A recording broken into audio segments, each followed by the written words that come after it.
Se inicia la grabación e iniciamos en consecuencia nuestra clase acerca de fármacos adrenérgicos, que en realidad viene a ser uno de los temas que se relacionan con la farmacología del sistema nervioso autónomo. Si ustedes revisan diferentes libros de farmacología, se van a dar cuenta que después de los capítulos de farmacología general, se empieza con la descripción de la farmacología del sistema nervioso autónomo.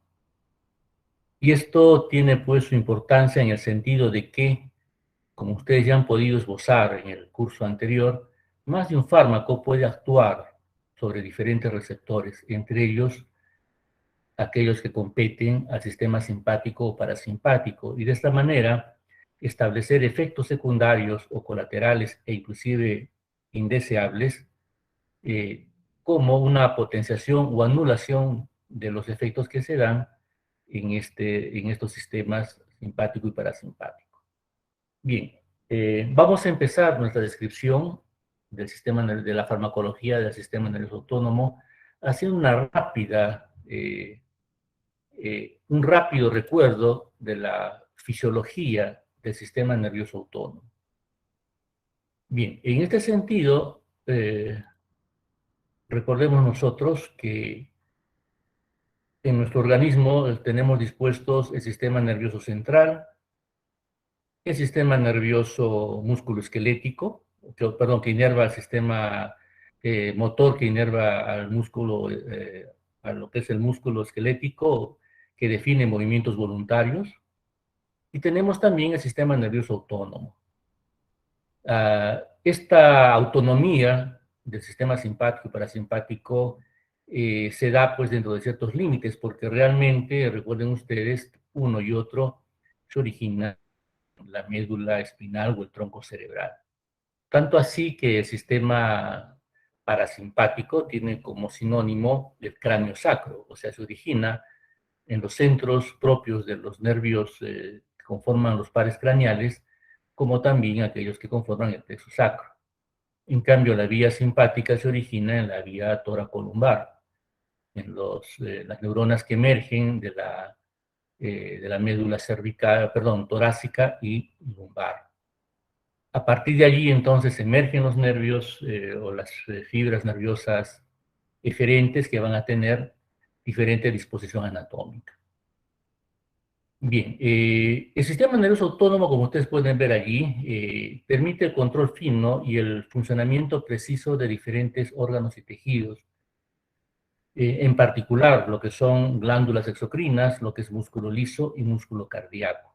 Y esto en íntima correlación con el funcionamiento del sistema endocrino.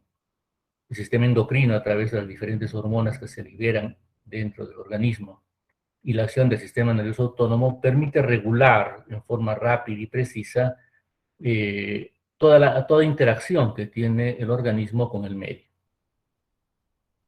Bien, el sistema nervioso autónomo, ya sea en su vía simpática o parasimpática, se inicia pues una neurona que, como hemos dicho, emerge de su núcleo y conforma la neurona preganglionar, que va a hacer sinapsis en el ganglio autónomo, ya sea simpático o ya sea parasimpático, y aquí pues tenemos distribuciones anatómicas diferentes, recuerden ustedes, de donde emerge una neurona postganglionar que finalmente va a actuar sobre un órgano efector.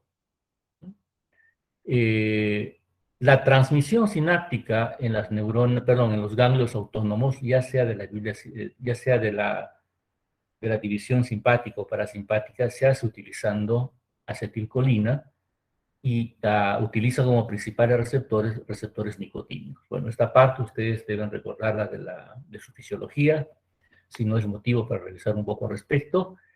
Y la neurona efectora, o la neurona postganglionar finalmente, que va a hacer sinapsis con el órgano efector, va a utilizar un neurotransmisor característico.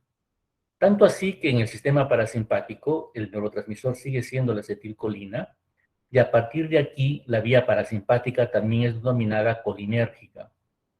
Y la vía simpática va a utilizar como neurotransmisor a la noradrenalina, razón por la cual la vía simpática también recibe como sinónimo la vía adrenérgica.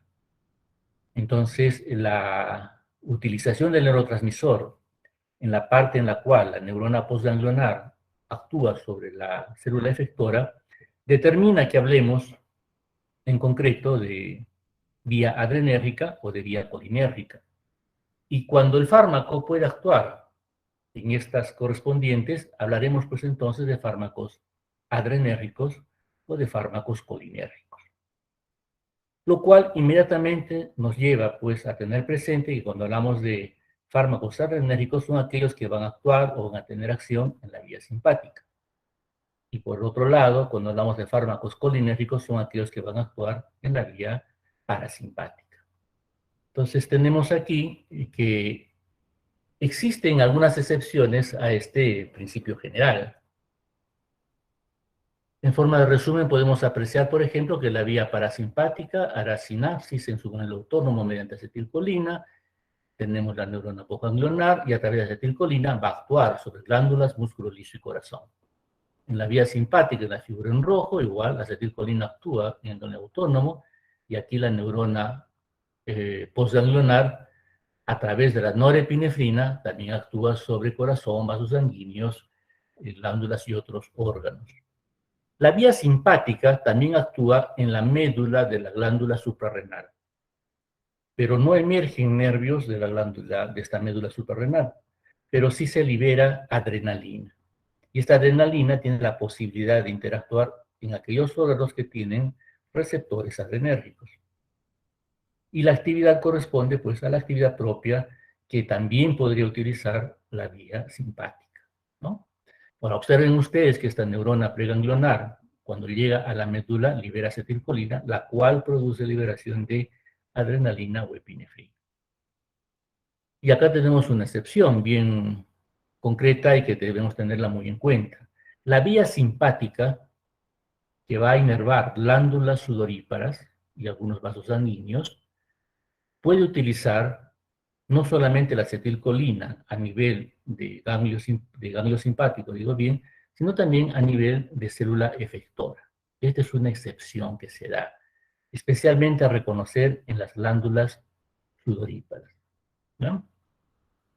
Ustedes saben, cuando una persona se encuentra bajo estrés, y cuando una persona se encuentra bajo estrés, hay una gran liberación de catecolaminas endógenas, en otras palabras, adrenalina.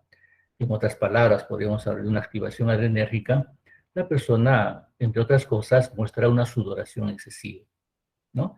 Pero ojo, si bien la vía simpática está activada, no es a través de noradrenalina, no a través de acetilcolina, ¿ok?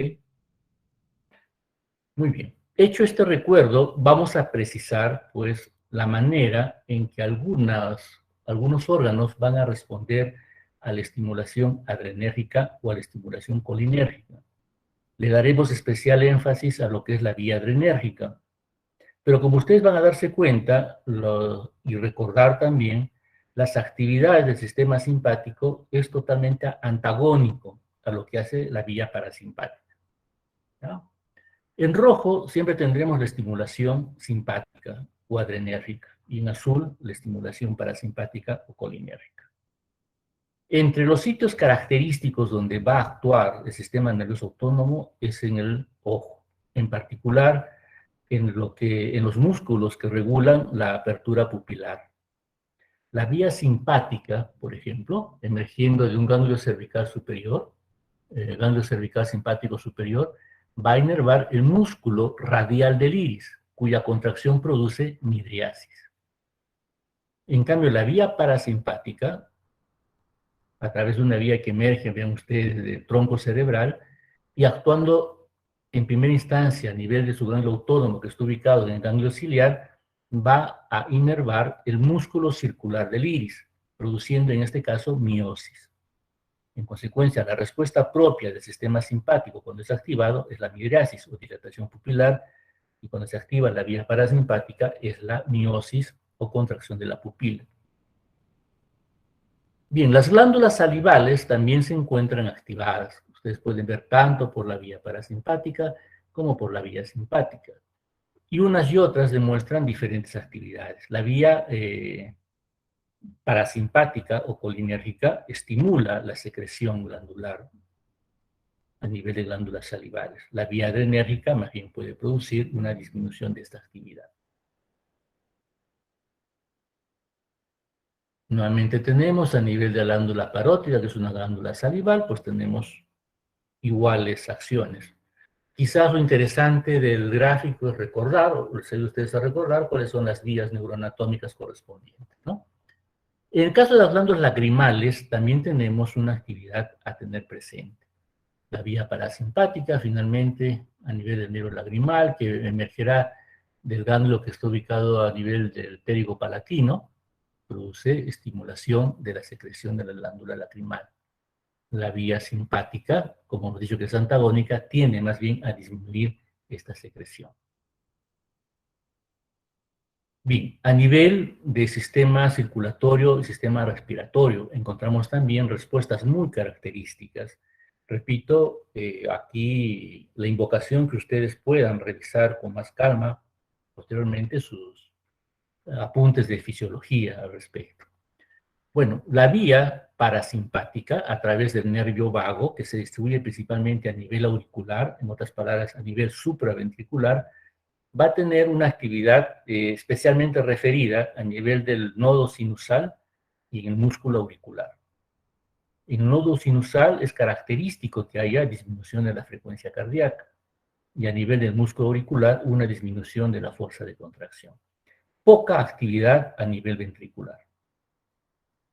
En cambio, la vía simpática, ¿no?, a través de los diferentes nervios que van a emerger, del vano cervical superior, el cervical medio, el cervical inferior, inclusive de los segmentos torácicos más altos, van a inervar tanto a nivel supraventricular como a nivel también ventricular.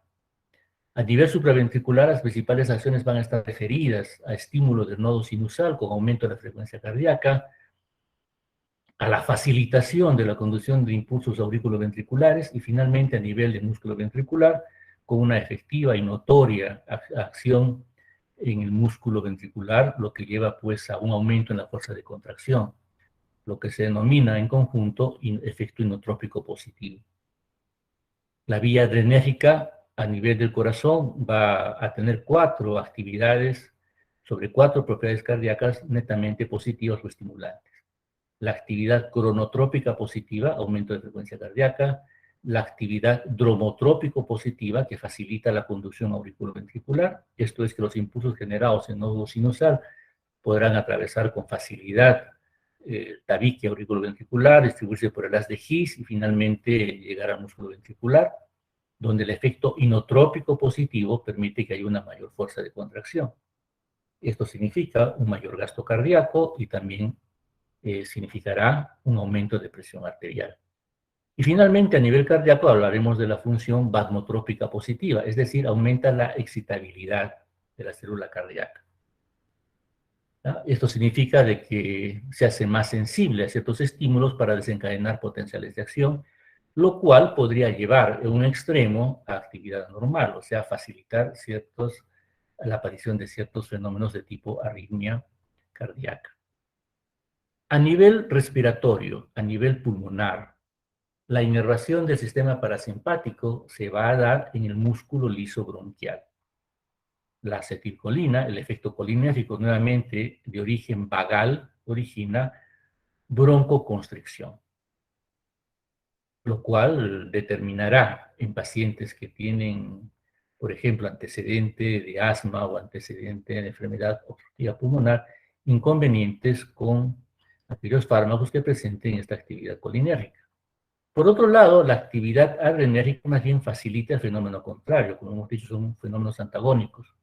En este caso, el sistema simpático facilitará la broncodilatación.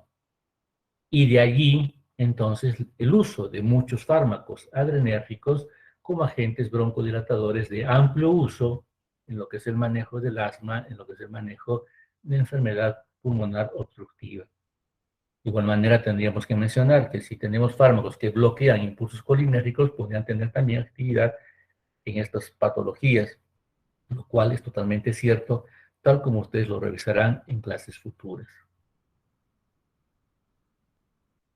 Otro punto interesante de acción del sistema autónomo es la vía digestiva. Nuevamente, a través del nervio vago tenemos activación, no solamente a nivel de estómago, intestino delgado y la parte proximal del colon. El sistema parasimpático estimula, acetilcolina estimula secreción y motilidad. La vía simpática tiene un efecto contrario, disminuye la secreción a nivel digestivo y también tiene un papel más bien negativo, si quieren ustedes, en cuanto a motilidad gastrointestinal. A nivel de colon distal, lo que es el sigmoide y el recto, también, vean ustedes, aquí se hace más entendible cómo la división sacra tiene acciones importantes a este nivel y también la vía simpática a través del mesentérico inferior origina fibras nerviosas que van a inervar también en esta zona y nuevamente vamos a observar ese comportamiento estimulante por el lado parasimpático e inhibidor por el lado simpático.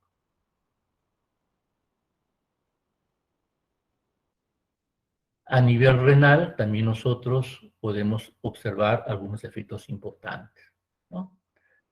La vía simpática, en todo caso, es la que nos compete en este momento, es la que tiene también mayor actividad, mayor importancia neurofisiológica. No solamente a nivel de la médula suprarrenal, como mencionamos en algún momento, sino también regulando un poco el flujo sanguíneo renal. Cuando nosotros en unos minutos más hablemos del uso de adrenérgicos en el manejo del shock, por ejemplo, vamos a entender por qué puede ser contraproducente el uso de algunos agentes vasoconstrictores, como es el comportamiento propio de algunos fármacos adrenérgicos. A nivel de vejiga, también tenemos acciones importantes, muy importantes en este caso, porque muchos de estos determinan actividad de fármacos antiadrenérgicos o de fármacos colinérgicos. Bien, vean ustedes que la vía simpática, nuevamente en rojo, actúa a nivel del esfínter vesical y también a nivel del músculo detrusor con un comportamiento más bien inhibidor y a nivel del esfínter con un comportamiento más bien estimulador. La vía colinérgica hace todo lo contrario. Observen ustedes que a nivel del músculo detrusor estimula y a nivel del trígono, incluyendo el esfínter vesical, más bien inhibe. Entonces aquí es fácil de entender que el acto de la micción viene principalmente estimulado por la vía colinérgica y regulado por la vía simpática. Para vaciar la vejiga se hace necesario que haya contracción del detrusor, estimulación parasimpática, que a su vez relaja el esfínter, favoreciendo la eliminación de orina. Pero esto a su vez tiene que correlacionarse con efectos facilitadores que son dados por la vía simpática.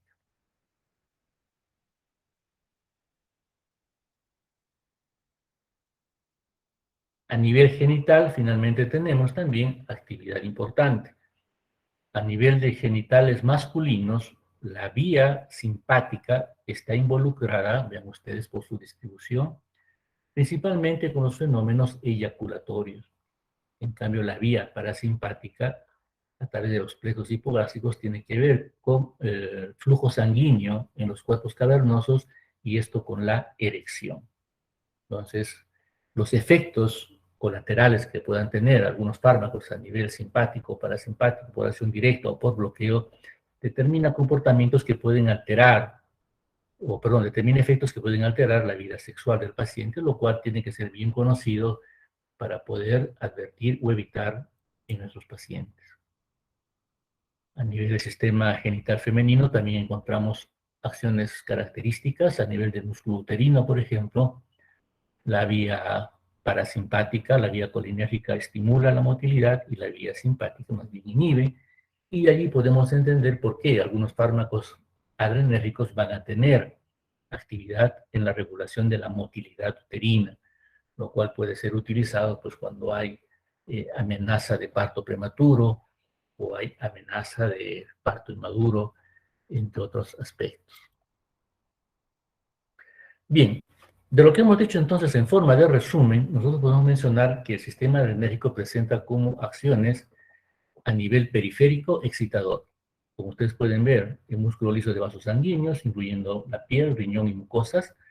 Esta mayor actividad significa vasoconstricción, y también la va a tener a nivel de glándulas salivales y sudoríparas. En particular, las sudoríparas, recuerden ustedes que si bien es una vía simpática, el neurotransmisor efector es la acetilcolina.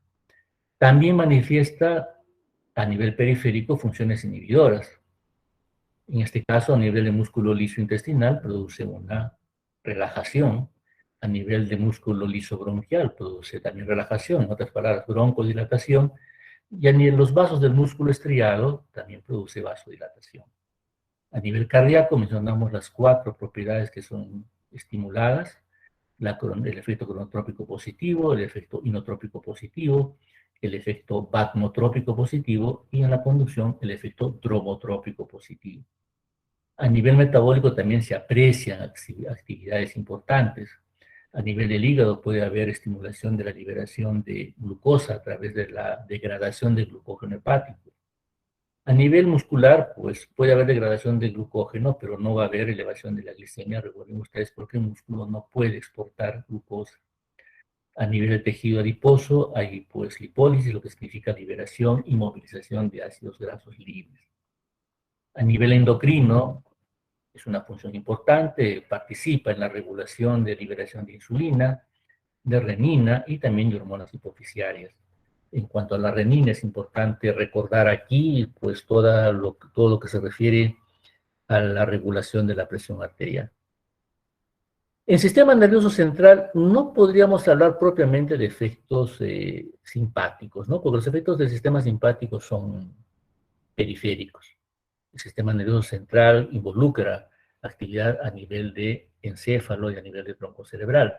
Sin embargo, hay que tener en cuenta que en estos aspectos, en estos niveles, las catecolaminas también tienen una función neurotransmisora. Y en este caso, recordemos por el momento de que las catecolaminas a nivel del sistema nervioso central, adrenalina, noradrenalina, dopamina, tienen un efecto estimulatorio.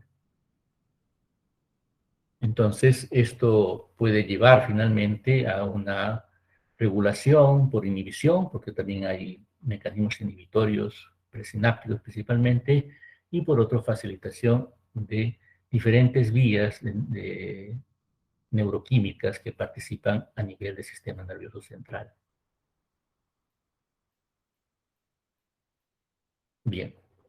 Un aspecto que debemos tener muy presente es el referido a la unión neuroefectora adrenérgica, es decir, el lugar donde la neurona postganglionar se une con la célula efectora. Esta gráfica, que es tomada pues de Goodman, yo no diría de repente la sugerencia, sino la obligación de memorizarla, de recordarla en todo lo que ella quiere informar. Y la gráfica es muy sustanciosa en cuestión de información. Comienza, por ejemplo, que la captación en la terminación simpática de la tirosina, un aminoácido, se transforma finalmente por la tirosina hidroxilasa en dopa, se descarboxila en dopamina y a partir de aquí va a ingresar a las vesículas de la neurona preganglionar, a las vesículas sinápticas. En las vesículas sinápticas, la dopamina, por una beta hidroxilasa, se va a transformar en noradrenalina. Y la noradrenalina va a ser almacenada en las vesículas sinápticas junto con otras sustancias cotransmisoras. Entre ellas encontramos, además de la noradrenalina, al ATP, el conocido intermediario energético, neuropéptido y otros más que van a ayudar a regular la eficacia e intensidad de la transmisión adrenérgica. Cuando se estimula la terminación correspondiente, la terminación simpática, se van a abrir canales de calcio dependientes de voltaje, haciendo que este calcio ingrese. El ingreso de calcio va a facilitar una serie de fenómenos que van a conducir a la fusión de la vesícula sináptica a la membrana presináptica, ¿ya? Y una vez que se fusiona, y para esto en los textos se encuentran ustedes una descripción importante de todas las proteínas involucradas, se va a liberar noradrenalina o norepinefrina. En nuestro medio utilizamos ambos términos por igual. En literatura inglesa, lo común es hablar de norepinefrina. En literatura de habla hispana o en español, lo común es hablar de noradrenalina o adrenalina, lo cual es totalmente equivalente. La noradrenalina liberada en el espacio sináptico, ¿qué es lo que va a hacer? Pues va a buscar interactuar con sus receptores, ¿no? En este caso, en la membrana de la célula efectora o receptores postsinápticos. Ya podemos ver que hay receptores de tipo alfa o beta, como una primera generalización. Pero estos receptores no solamente están en forma postsináptica, también se encuentran en forma presináptica, ¿no? En la membrana de la célula o de la neurona presináptica, en otras palabras. A grandes rasgos podemos nosotros simplificar los receptores a nivel postsináptico suelen ser excitatorios. Los receptores a nivel presináptico son regulatorios y muchos de ellos tienen una acción negativa para evitar mayor liberación de neurotransmisor. Bien, algunas precisiones las veremos a esto posteriormente.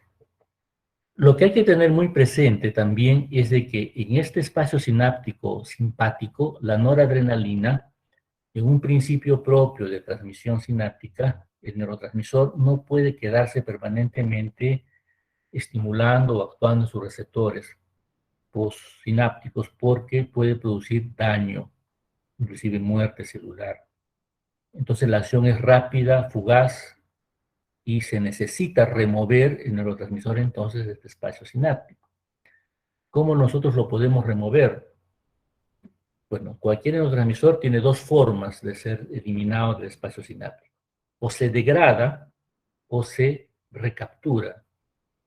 La degradación es la vía que ocurre en la vía colinérgica, pero en la vía adrenérgica es la recaptación del neurotransmisor a través de un mecanismo que puede tener mayor o menor especificidad, como en este caso ustedes pueden ver, hay un transportador de noradrenalina que lo regresa al citoplasma de la célula o de la neurona presináptica, y finalmente tenemos un mecanismo que lo vuelve a introducir en la vesícula postsináptica.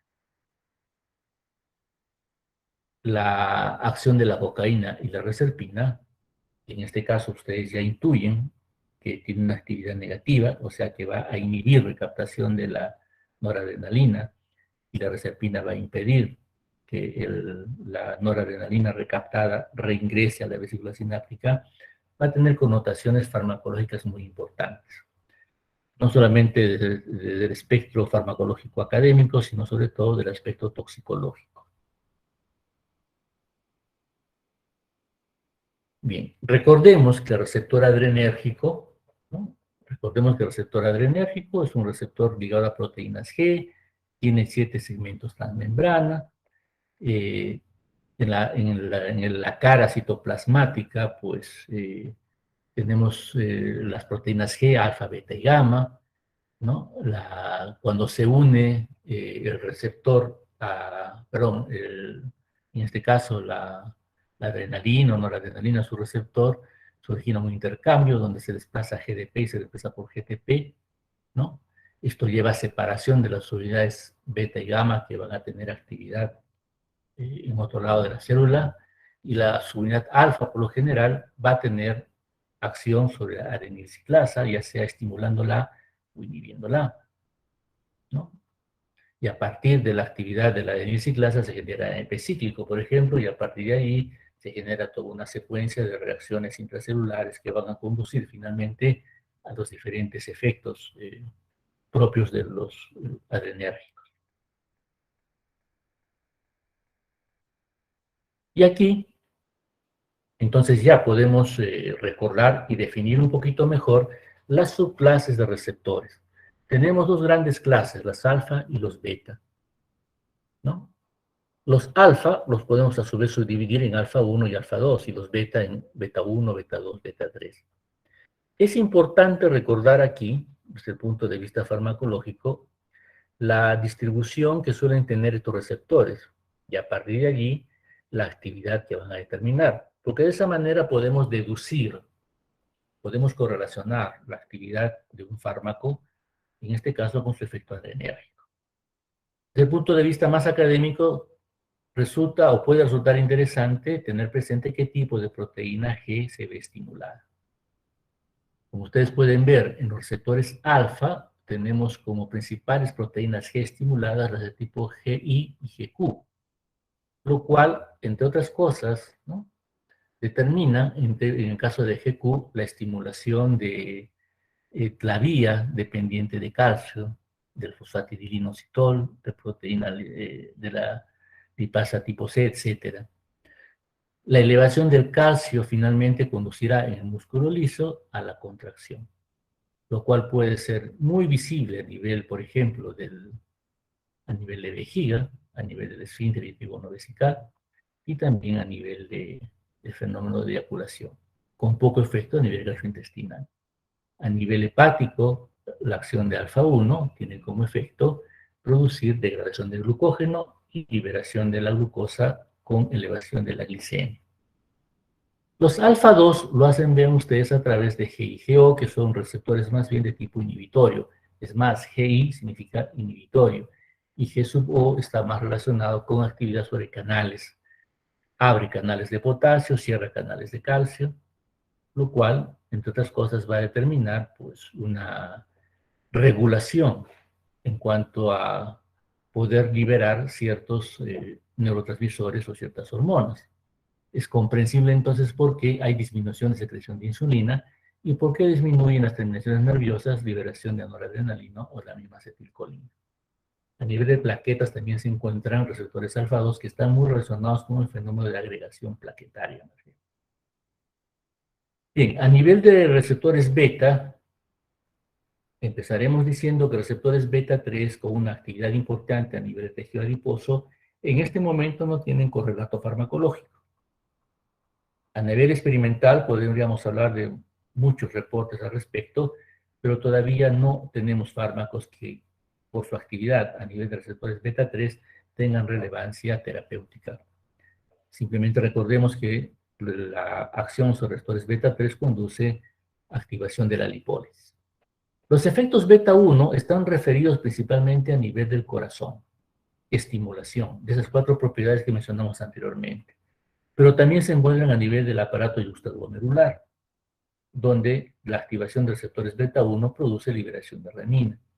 Recuerden ustedes que la renina finalmente actuará sobre el angiotensinógeno para, en pasos sucesivos, generar angiotensina 2, la cual tiene una actividad, por un lado, presora y por el otro lado, facilita también liberación de aldosterona, y la aldosterona retiene sodio y agua. En una acción conjunta con la estimulación cardíaca, esto debe llevar a una elevación de presión arterial.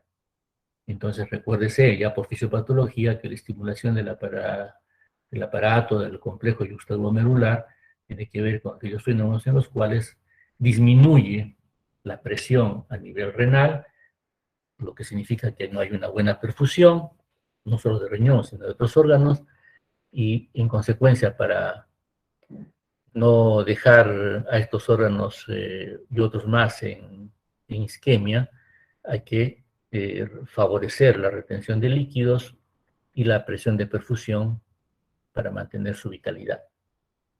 Bien, esto a su vez, en un extremo, puede llevar también a problemas como lo comentaremos más luego. Los receptores beta 2 se encuentran en músculo liso, principalmente a nivel bronquial y a nivel vesical, a nivel de vasos sanguíneos de músculo estriado. El músculo estriado también, recuerden ustedes, tiene que ver con glucogenólisis y captación de potasio. A nivel del hígado, glucogenólisis, y aquí esta glucogenólisis sí puede relacionarse a elevación de la glicemia. A nivel pancreático también se puede ver, ¿no?, secreción de insulina, glucagón. En este sentido, los beta estimulan secreción, en cambio los alfa disminuyen secreción. Bueno. Bien. En todo este prolegómeno, entonces, un poquito extenso, para recordar todo lo referido a las vías autónomas, tengamos presente que, por definición, los fármacos adrenérgicos son aquellos que al actuar sobre células receptoras en forma directa o indirecta, producen efectos similares a la estimulación de las fibras postganglionares simpáticas. Entonces acá tenemos algunas palabras claves, en forma directa o indirecta, por un lado, y por otro, que esto responde a estimulación de fibras simpáticas postganglionares. ¿Ya? Esta definición entonces es muy bueno o muy importante tenerla presente y saber explicarla en su real extensión. Recordemos una vez más la terminación simpática, la liberación del neurotransmisor y como una acción directa significa que directamente, en este caso la adrenalina, pero podría ser cualquier otro fármaco que tenga o no semejanza química con adrenalina, capacidad para interactuar con receptores alfa o beta, ¿no? Tanto post como presinápticos. Pero hablamos también de acción indirecta. ¿Y esto qué significa? Si nosotros, por ejemplo, impedimos la recaptación de la norepinefrina para ser realmacenada en la neurona preganglionar, esta noradrenalina estará más tiempo entonces estimulando receptores y la actividad adrenérgica será más visible. Entonces, cuando hablamos de acción indirecta es esa, que facilitamos el tiempo en el cual el neurotransmisor se encuentra actuando en el espacio sináptico. Puede ser a través, por ejemplo, de cocaína, que va a impedir la recaptación del espacio extra hacia el intercelular, y entonces la adrenalina se encuentra acá más tiempo estimulando. Como podría ser también por acción de la reserpina. La reserpina lo que hace es impedir que esta noradrenalina que ha reingresado se realmacene. La elevación transitoria, acá citoplasmática de noradrenalina, hace que la direccionalidad de ese transportador se invierta y la noradrenalina regrese al espacio sináptico, aumentando su disponibilidad de acción sobre receptores y por lo tanto hay actividad adrenérgica, ¿no? Acá también es importante tener presente que esta noradrenalina no solamente es que se recapte y se realmacene o que vuelva a salir al exterior, sino también que puede ser procesada por la monoaminoxidasa, una de las vías metabólicas de la adrenalina y que es necesario tener presente.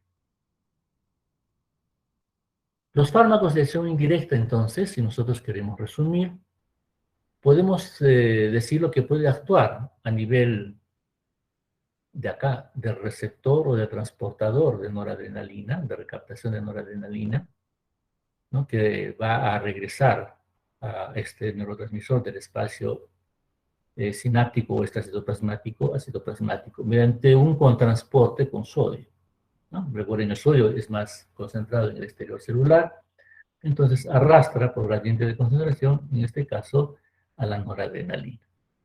La noradrenalina, a través de este transportador de la vesícula sináptica, regresaría al interior de la vesícula correspondiente. Pero en este caso tendríamos que hablar nosotros de que existen otros mecanismos que lo van a bloquear. No solamente la cocaína, como hablamos nosotros en un principio, sino también en el caso de reserpina, que va a inhibir en este caso acá al transportador vesicular o VMAT. Entonces la reserpina, al bloquear, hace que la noradrenalina aumente su concentración en el espacio plasmático y a partir de aquí pueda revertir y salir. Aumenta la noradrenalina en el extracelular, en el espacio sináptico, en otras palabras, y a partir de allí actividad adrenérgica. ¿Qué pasa con el uso a largo plazo de la reserpina? Pues esta noradrenalina termina siendo metabolizada por la maulacón. En otras palabras, el uso de reserpina determina a la larga un consumo de noradrenalina. Al no haber noradrenalina, entonces no hay efecto adrenérgico. Entonces, digámoslo de otra manera, la reserpina puede tener un comportamiento dual. Inicialmente estimula la actividad adrenérgica, por lo que hemos mencionado, pero a largo plazo más bien tiene una actividad antiadrenérgica, porque al consumir noradrenalina no tenemos neurotransmisor que pueda ser útil.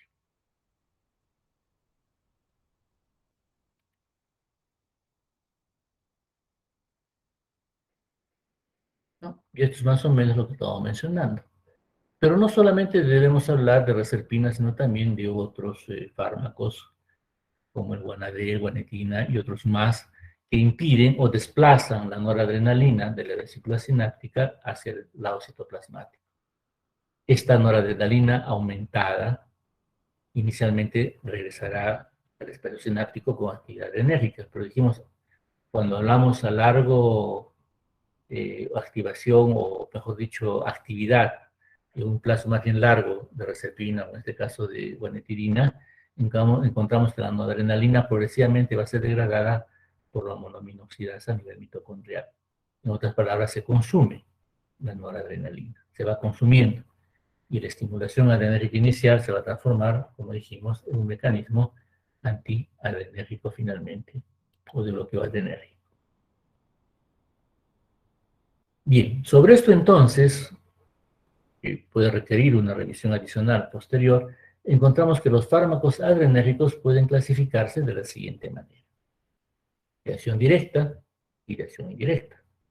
Cuando el fármaco de por sí puede actuar por receptores alfa y beta. De acción indirecta, cuando se inhibe por degradación o cuando se inhibe el transporte de recaptación, ¿no? Entonces, dentro de los de acción directa, vean ustedes, podríamos hablar de varias clases. Inhibidores de la monoaminoxidasa, uno de los enzimas que degrada la noradrenalina, la adrenalina. Por lo tanto, ahí, al inhibir su degradación, tenemos una mayor cantidad disponible de neurotransmisor. Igual sucede con la COM, que es la catecoloximetiltransferasa, otra vía de degradación de las catecolaminas o de la noradrenalina. Pero cuando nosotros estudiamos el punto farmacológico estos dos mecanismos, hablamos de fármacos que van a tener sobre todo actividad a nivel del sistema nervioso central. Por lo tanto, no los vemos en realidad como agentes adrenérgicos o simpático-miméticos, porque ya mencionamos por definición, un simpático-mimético o adrenérgico es aquel que simula la actividad de la noradrenalina en células periféricas, no en el sistema nervioso central. ¿Ya? Entonces no le haremos en este momento mayor desarrollo a lo que es el ginidentacapona o fármacos similares. La inhibición de la recaptación sí es un mecanismo que lo vamos a observar en más de un fármaco. El prototipo es la cocaína, efectivamente, pero la cocaína ya no tiene tampoco relevancia farmacológica en este momento. Es una relevancia en todo caso toxicológica, o ya más bien tiene que ver con aspectos legales por el uso indebido de cocaína. Y los que sí van a tener, digamos, importancia farmacológica como fármacos adrenérgicos de acción indirecta son los fármacos liberadores de catecolaminas, donde hablaremos en primer lugar, de anfetaminas y derivados. La tiramina es una amina que se encuentra en algunos alimentos cuando estos sufren procesos de descomposición o fermentación, y por lo tanto, eventualmente en personas sensibles puede determinar, cuando se consume este tipo de alimentos, que cuando uno tiene alguna predisposición y se descuida o no recibe el consejo correspondiente, la tiramina presente puede originar crisis, por ejemplo, hipertensivas. ¿Dónde se encuentra tiramina? Entre otros, se encuentra en las bebidas fermentadas, como puede ser el vino, también en algunas formas de queso, donde también en su preparación se favorece la fermentación del mismo. Los de acción directa pueden ser selectivos o no selectivos. Hablamos de selectivos cuando actúan sobre alfa 1, alfa 2 o beta 1 o beta 2. Y no selectivos cuando pueden actuar con cualquiera de los receptores adrenérgicos que hemos mencionado. Las catecolaminas de uso farmacológico, como son la adrenalina, noradrenalina y dopamina, no solamente hay que considerarlos como fármacos, como sustancias endógenas, sino también como medicamentos. Y en este caso, actúan de forma no selectiva sobre más de un receptor adrenérgico. Vamos a encontrar algunos fármacos que actúan en forma directa y también en forma indirecta, como es los denominados de acción mixta, donde debemos mencionar a la efedrina, por ejemplo, y sus diferentes isómeros. Hablaremos de la pseudoefedrina en este caso. Bien, a estas alturas entonces, y hemos abordado los dos primeros puntos de nuestra agenda para esta primera clase, Trataremos ahora sobre la noradrenalina ya como prototipo de las catecolaminas endógenas. Hablaremos un poquito sobre su rol neurotransmisor y precisaremos aspectos importantes sobre adrenalina y dopamina adicionalmente. Bien, la noradrenalina y adrenalina pues son sustancias endógenas. Mencionamos que se inician con captación de tirosina, un aminoácido, se va a hidroxilar a L-dopa o dihidroxifenilalanina, tenemos los dos hidroxilos, a través de una descarboxilasa, dopa descarboxilasa, se transforma en dopamina. La dopamina de por sí y es una sustancia con actividad biológica endógena, pero también es un precursor de la noradrenalina. Para esto, entonces, recuerden, la dopamina ingresa a la vesícula sináptica y a través de una dopamina beta-hidroxilasa dependiente de vitamina C va a formar la noradrenalina. La noradrenalina es la que se almacena en las vesículas sinápticas y va a ser liberada en las neuronas postganglionares o presinápticas correspondientes. A nivel de médula suprarrenal existe una metiltransferasa que va a añadir a nivel del amino un grupo metilo transformándolo en adrenalina. Recuerden que la médula suprarrenal es pues como un ganglio autónomo estimulado, libera en este caso una gran cantidad de adrenalina o epinefrina. Y es lo característico en estados de estrés, cuando la activación de la vía simpática adrenal origina liberación pues de catecolaminas. Adrenalina y noradrenalina tienen vías semejantes de degradación a través de la monoaminoxidasa y a través de la COMT. La monoaminoxidasa va a oxidar aquí, a nivel del grupo amino, originando finalmente este ácido, ¿no? El carbono aminado pierde el grupo amino, evidentemente, y se oxida completamente al grupo carboxilo. La vía alternativa, que es la catecol oximetiltransferasa, esta estructura característica de un anillo bencénio con dos UHs adyacentes es una estructura catecol. Entonces, la catecol oximetiltransferasa significa que a nivel de uno de los oxígenos del grupo catecol se transfiere un grupo metil, como usted se puede ver acá. Y luego, esta normetanefrina puede ser captada por monoaminoxidasa y degradada. De igual manera, este ácido producto de acción de la monoaminoxidasa puede actuar a través de la COM. De tal manera que por una vía o por otra, nosotros encontramos en la orina el ácido vanililmandélico como principal producto de degradación de la adrenalina o noradrenalina. Esto va a tener relevancia fisiopatológica cuando hablamos de una enfermedad que se llama, en la cual es un tumor que se encuentra en la médula suprarrenal y cuya función es producir demasiada adrenalina. La característica, pues, es las crisis hipertensivas, ¿no? Y el manejo es con fármacos que van a controlar la presión arterial, básicamente antagonistas de receptores alfa, como va a ser motivo de revisión pues, en la división del grupo posterior, ¿no? El fiocormocitoma, que es este tumor del cual estamos hablando, si bien no es frecuente en nuestro medio, en realidad ni siquiera es muy frecuente, es un ejemplo clásico de manejo de la vía de la adrenalina y el manejo terapéutico con antiadrenérgicos. Bien, las catecolaminas endógenas que van a tener relevancia farmacológica, es decir, que van a ser utilizados como medicamentos, son estas tres: dopamina, noradrenalina y adrenalina. ¿Ya?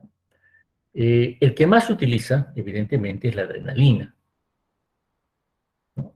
La adrenalina va a tener como acciones principales estas que nosotros escribimos acá, a nivel del sistema cardiovascular, a nivel del sistema respiratorio, a nivel del ojo, metabolismo y otros efectos que pueden darse.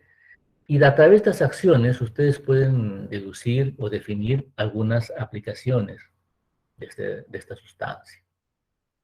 La estimulación cardíaca que hace en el sistema cardiovascular, pues evidentemente va a servir que los adrenérgicos tengan utilidad en aquellos estados donde hay pues un déficit en la función cardíaca. Por otro lado, en los vasos sanguíneos, recuerden ustedes que puede haber vasoconstricción cuando hablamos de estimulación alfa a nivel de piel y mucosas, como puede haber vasodilatación, principalmente a nivel de músculo esquelético, ¿no? A dosis bajas prevalece el efecto vasoconstrictor. Y a dosis, perdón, al revés, en dosis bajas puede favorecerse la vasodilatación, en dosis altas la vasoconstricción, ¿no? Entonces, la vía de administración a veces determina que uno observe un efecto u otro con con mayor frecuencia. Si hablamos, por ejemplo, de vía endovenosa, pues evidentemente la carga, la concentración alcanzada a nivel tisular es mayor y predomina la vasoconstricción. A dosis bajas puede haber un efecto vasodilatador, como vamos a ver posteriormente. Especialmente hablamos de a través de receptores beta a nivel de músculo esquelético. En el sistema respiratorio prevalece la broncodilatación, y de aquí que una de las indicaciones que antes tenía la adrenalina era la crisis asmática, ¿no? Porque al favorecer la relajación bronquial, evidentemente favorecía la buena oxigenación. A nivel del ojo vamos a observar midriasis, ya hemos dicho por qué. Además, relajación del músculo ciliar, es un efecto importante, se discutirá posteriormente.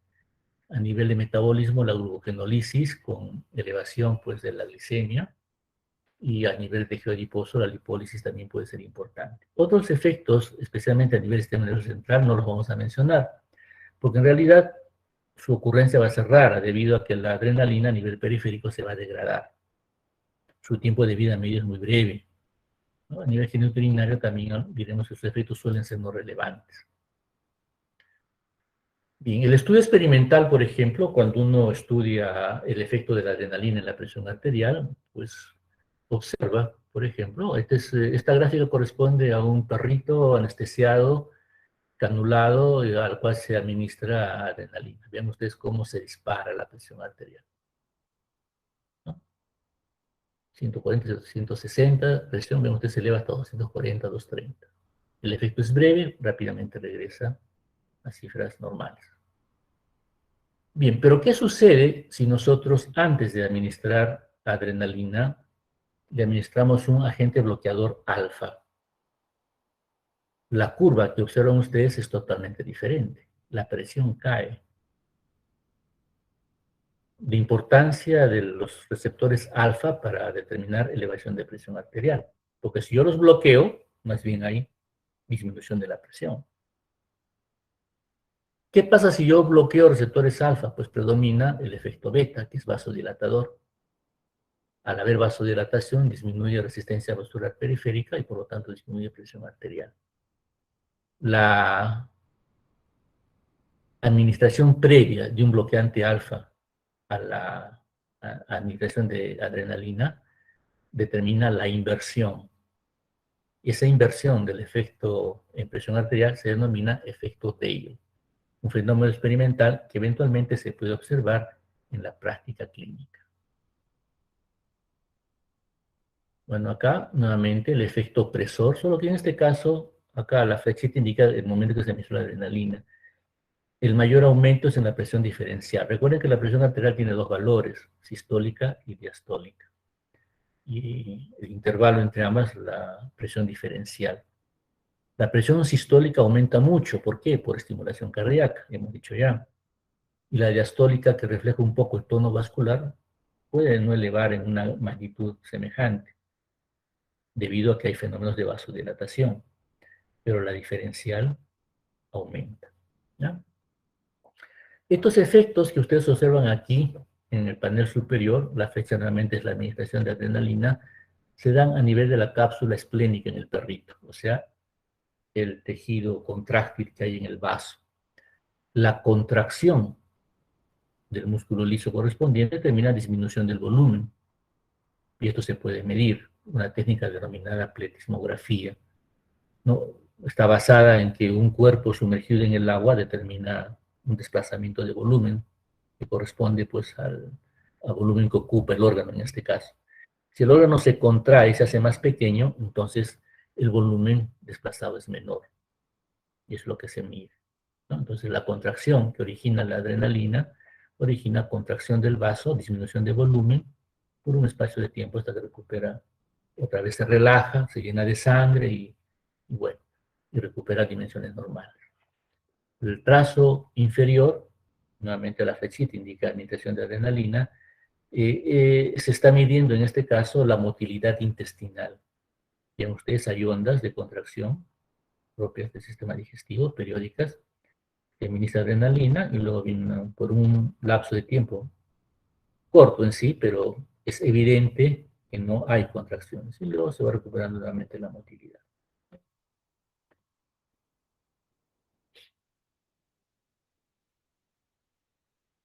Bien, la adrenalina ya desde el punto de vista farmacocinético, y acá recordemos un poquito lo que se habló el año pasado, cuando nosotros describimos un fármaco tenemos que mencionar el aspecto farmacodinámico, el aspecto farmacocinético, las indicaciones y finalmente los efectos indeseables, ¿no?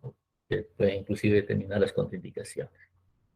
Bueno, la adrenalina no se da por vía oral porque se degrada por la acidez del estómago, por lo tanto no es una vía de administración adecuada.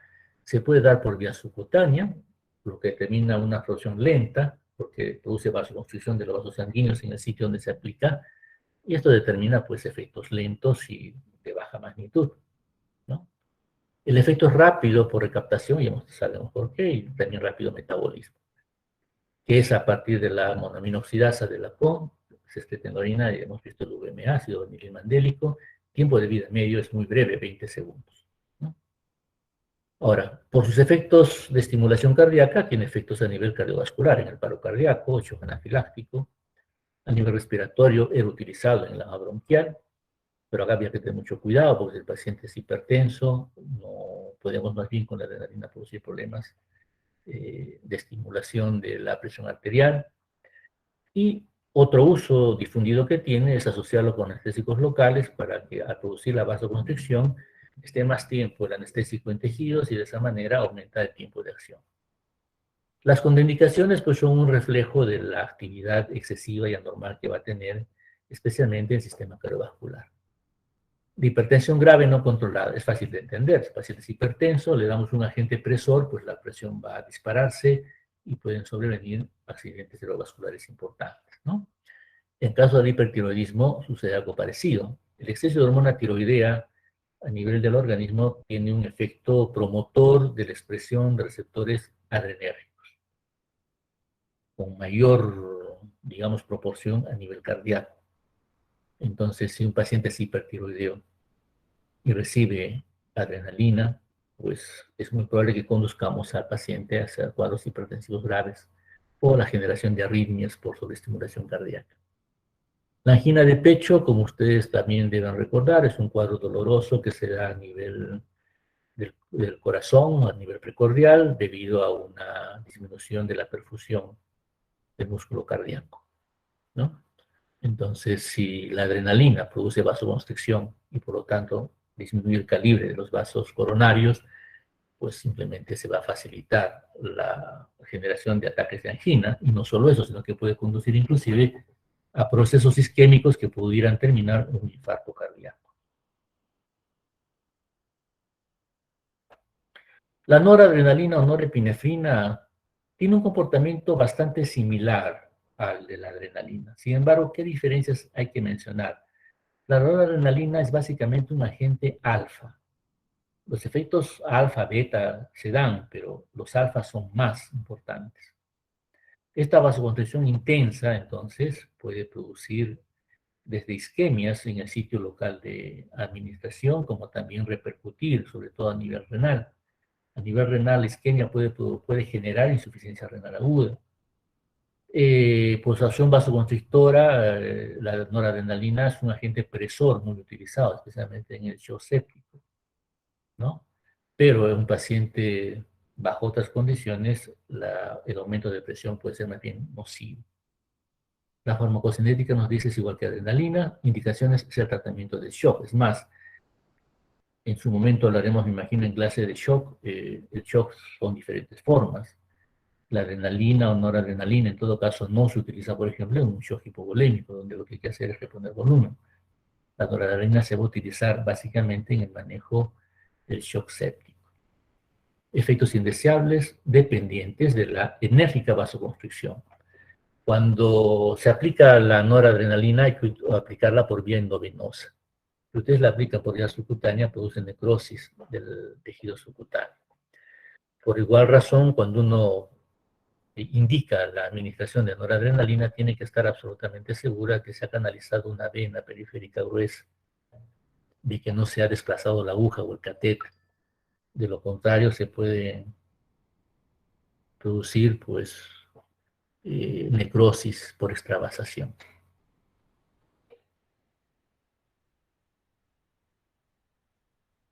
Bien, en el caso de las catecolaminas sintéticas, ¿no? Y estas ya no son endógenas, no obedecen a noradrenalina, no obedecen a adrenalina ni tampoco a dopamina, tenemos isoproterenol y dobutamina. El isoproterenol carece de efectos alfa, son puros efectos beta. Y la dobutamina son efectos básicamente beta 1.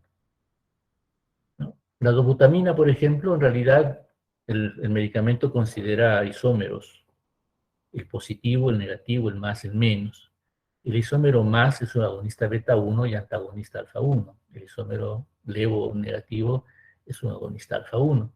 De tal manera que el comportamiento antagonista de un isómero y el agonista del otro isómero se cancelan y nos queda un efecto agonista beta 1. La dobutamina es utilizado como tónico cardíaco en consecuencia. Estimula la actividad cardíaca, especialmente lo que significa fuerza de contracción sobre la frecuencia cardíaca. ¿No? Vean ustedes la farmacocinética es similar a las catecolaminas endógenas, hay ligeras variaciones respecto a la excreción, y las indicaciones básicamente son descompensación cardíaca, ¿no? O otras que dependen ya de unidades de cuidados coronarios, en el manejo del infarto, por ejemplo, y también en el manejo de insuficiencia cardíaca congestiva en casos extremos. El isoproterenol ya en la práctica deja de ser un medicamento para volverse una sustancia de uso de laboratorio o de gabinete de fisiología, pero el efecto era básicamente efecto beta, por lo tanto estimula las cuatro propiedades del corazón, efectos beta 1 básicamente, y puede haber acciones en la presión arterial, disminución de la diastólica, especialmente por vasodilatación. Ustedes saben, en este momento ya deben tener muy presente que a nivel de músculo esquelético predomina la vasodilatación, con disminución de la resistencia valvular periférica y por lo tanto disminución del gasto cardíaco, y a su vez con disminución de la presión arterial. La secuencia de eventos para ustedes, que los vamos a repetir mucho, entonces debe ser bien entendida y debe ser bien comprendida y a su vez adecuadamente repetida cuando uno pide explicaciones de ciertos aspectos de mecanismos de acción de fármacos con actividad adrenérgica. Bueno, la farmacocinética, el supratenol es una sustancia muy liposoluble, por lo tanto tiene muy buena absorción por vía sublingual, inhalatorio y oral parenteral. El metabolismo de excreción, ya hemos visto ya, es similar a de las otras catecolaminas. Indicaciones que en este momento pues no tiene ya relevancia en sí terapéutica, pero el síndrome de Stokes-Savant y bloqueo auriculoventricular. Stokes-Savant es pues un síndrome de arritmia cardíaca. Bien, esta gráfica vamos a comentarla brevemente, ya pues, tomando en cuenta la media hora que el doctor Escalante se tomó, vamos a hacer un poquito, extendernos un poquito antes del descanso. Comparamos el efecto de las tres catecolaminas principales, noradrenalina, adrenalina e isoproterenol. Noradrenalina, efectos alfa preferentemente, epinefrina o adrenalina, efectos alfa-beta, e isoproterenol, solamente efectos beta. Entonces, vamos a ver respuestas que se dan en un organismo intacto, donde hay fenómenos regulatorios que se van a originar por la actividad del fármaco, es decir, respuestas compensatorias, en otras palabras. Cuando uno estudia experimentalmente, por ejemplo, un medicamento, puede hacerlo con un animalito que finalmente es sacrificado, pero anestesiado se le puede bloquear de respuestas autonómicas. Se puede trabajar también con órgano aislado. Pero cuando uno trabaja con organismo intacto, es decir, fuera de que esté o no esté anestesiado el animalito, se deja intactos terminaciones nerviosas y otras y se miden cómo se refleja la actividad del fármaco, digamos, en condiciones que serían más propias de un paciente común y corriente. Bueno, ¿qué podemos observar, por ejemplo? Cuando nosotros administramos noradrenalina, el efecto básicamente es un efecto alfa que apreciamos, aumento de resistencia vascular periférica. Hay vasoconstricción, es notorio, vean ustedes la elevación. Esta elevación de la resistencia vascular periférica significa elevación de presión diastólica por vasoconstricción. Pero no olvidemos que la noradrenalina también tiene efectos beta 1 cardíacos. Por lo tanto, estimula la función cardíaca y con esto también se eleva la presión sistólica. La línea anaranjada es la presión arterial media.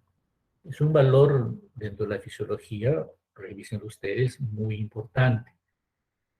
De repente, más que ver si la presión sistólica o diastólica aumenta o baja mucho, en realidad lo que tendría que apreciar es el valor de presión arterial media. La elevación de la presión arterial media, en este caso, que se origina básicamente por la vasoconstricción y también por la actividad estimulante cardíaca, origina un reflejo vasovagal. Por lo tanto, la frecuencia cardíaca disminuye, a pesar de la estimulación beta-adrenérgica. Disminuye la frecuencia de pulso, la frecuencia cardíaca. ¿Ya? Cuando nosotros administramos adrenalina en proporciones similares, vean ustedes que más bien la,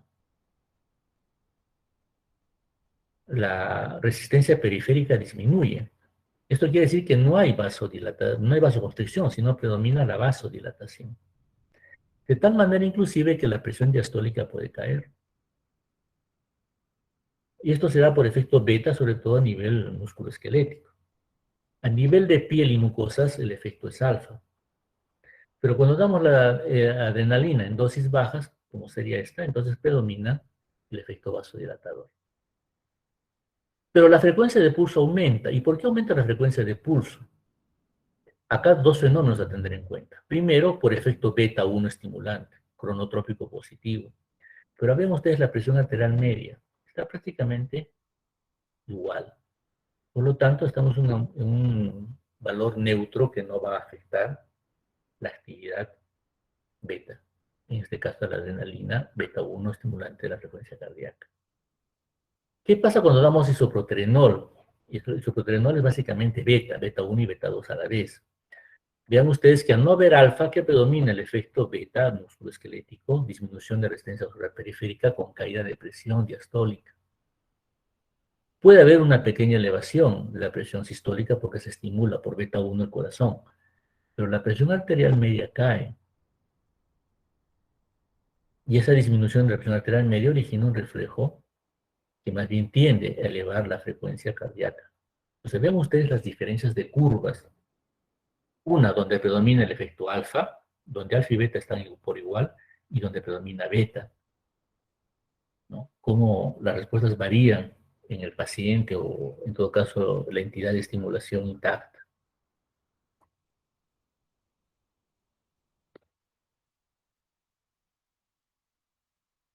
Bien, las principales indicaciones que tienen las catecolaminas y otros derivados adrenérgicos son básicamente estimulación cardíaca y favorecer el tono vascular, ¿no? Entonces, vean ustedes adrenalina, noradrenalina, isoprenalina, dopamina. No hemos mencionado de la dopamina, pero en realidad se utiliza como un agente también presor.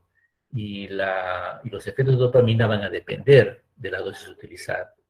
A dosis bajas, la dopamina favorece más bien disminución de la presión por vasodilatación. Una vasodilatación que depende no de receptores adrenérgicos alfa, sino de receptores dopaminérgicos tipo 1. A dosis moderadas, además, se adicionan ya efectos adrenérgicos en sí, predominando los beta, ¿no? Y a dosis altas predominan sobre todo los efectos vasoconstrictores. Una ventaja que se veía en la dopamina de utilizar las dosis bajas era que se podía estimular la actividad cardíaca manteniendo cierto grado de vasodilatación, lo que a la larga cuida el riñón de una isquemia y de una insuficiencia renal posterior. Si nosotros necesitamos utilizar dopamina a dosis muy altas, se produce vasoconstricción que sí, en este caso, puede comprometer el riñón.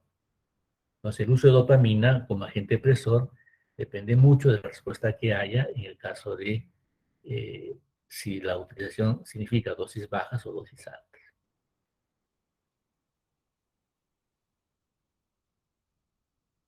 El cuadro es similar, en este caso relaciona el agente con la frecuencia cardíaca, el estatus vascular, si es vasoconstricción o vasodilatación. Esto lo pueden comprobar ustedes al momento de repasar la clase.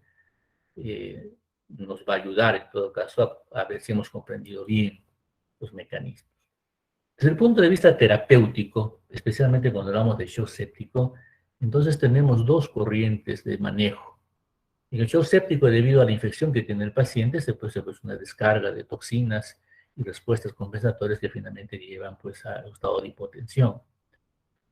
El uso de noradrenalina o dopamina es digamos, lo que usualmente se maneja en estos casos. La comparación viene cuál es mejor, o dopamina o norepinefrina, ¿no? Entonces, los estudios demuestran la principal diferencia entre noradrenalina y dopamina acá, en arritmias que se han generado, a nivel supraventricular y a nivel ventricular especialmente. Entonces, el número de arritmias que se generan por uso de dopamina es mayor al que se generan con el uso de noradrenalina. En la actualidad, cuando ustedes vayan pues, al hospital y estén en la posibilidad de estudio y manejo de pacientes en shock séptico, se darán cuenta que lo que más se utiliza es la noradrenalina antes que la dopamina.